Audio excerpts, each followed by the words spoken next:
বিএনপির সংগ্রামী সভাপতি, সাধারণ সম্পাদক, সাবেক সাধারণ সম্পাদক হারুনুর রশিদ হারুন, আমাদের জেলা ছাত্র দল, যুব দল, স্বেচ্ছাসেবক দল, কৃষক দল, মহিলা দল সহ প্রত্যেকটি অঙ্গ সহযোগী সংগঠনের নেতৃবৃন্দ, কথা কিন্তু লাউড অ্যান্ড ক্লিয়ার।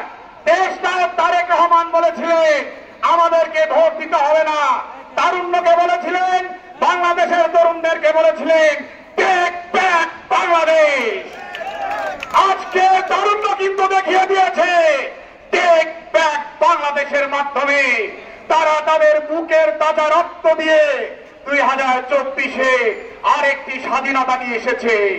গত 16টি বছর এই শেখ হাসিনার নৈরাজ্যে আয়না ঘরের মাধ্যমে, গুম খুনের মাধ্যমে আমাদের জাতীয়তাবাদী দল সহ অন্যান্য দলের নেতা কর্মীদেরকে নির্যাতন করেছে, যাতে আমরা আমাদের দেশের স্বাধীনতা ফিরিয়ে নিয়ে আসতে না পারি।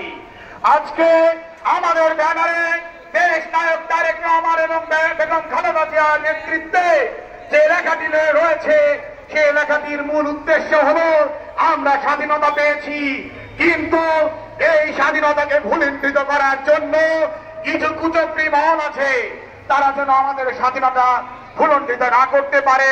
সেই নৈরাজ্যের বিরুদ্ধে জাতীয়তাবাদী দল বিএনপি সহ অন্যান্য অঙ্গ সংগঠন আমাদের সঙ্গে করে আমরা প্রশাসনকে সহযোগিতা করব, সম্প্রীতির রাজবাড়ি করব। আমার মাঝে উপস্থিত আছেন আমাদের নবনির্বাচিত সভাপতি সাবেক মেয়র জনাব তোফাজ্জল হোসেন মিয়া, যাদের কথা না বললেই না। আমার পৌর বিএনপির প্রত্যেকটা ওয়ার্ডের সভাপতি, সেক্রেটারি, আমার পৌর বিএনপির সিনিয়র সহসভাপতি এবং সাংগঠনিক সম্পাদক মিলন ভাই সহ আন্তরিকভাবে ধন্যবাদ জানাচ্ছি।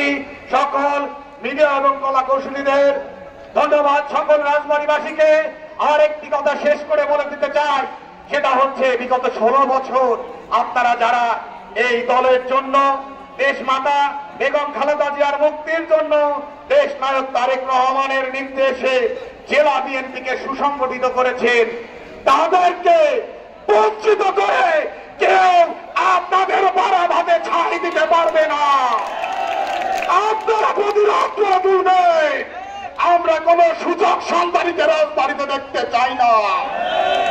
আজকে এই স্বাধীন দেশ আমার বাবা মরহুম অ্যাডভোকেট খালেক সাহেব দেখে যেতে পারলে সবচাইতে বেশি খুশি হতেন। তাই উনি বলেছিলেন এই স্বৈরাচার সরকারের পতন হবে, আল্লাহর গজব নেমে আসবে। আমার অনুরোধ রাজবাড়ীবাসীর প্রতি, আপনারা দেখেছেন বিগত 16 বছর বিএনপি নেতাকর্মীর পাশে এই জেলা বিএনপি, দেশ নায়ক তারেক রহমানের দেয়া জেলা বিএনপি, তাদের সঙ্গে আপনারা ছিলেন, আপনারা থাকবেন। বাংলাদেশে ঐক্য সম্প্রীতি বজায় রেখে আমরা আগামীর বাংলাদেশ পাবো। ধন্যবাদ সবাইকে। এ পর্যায়ে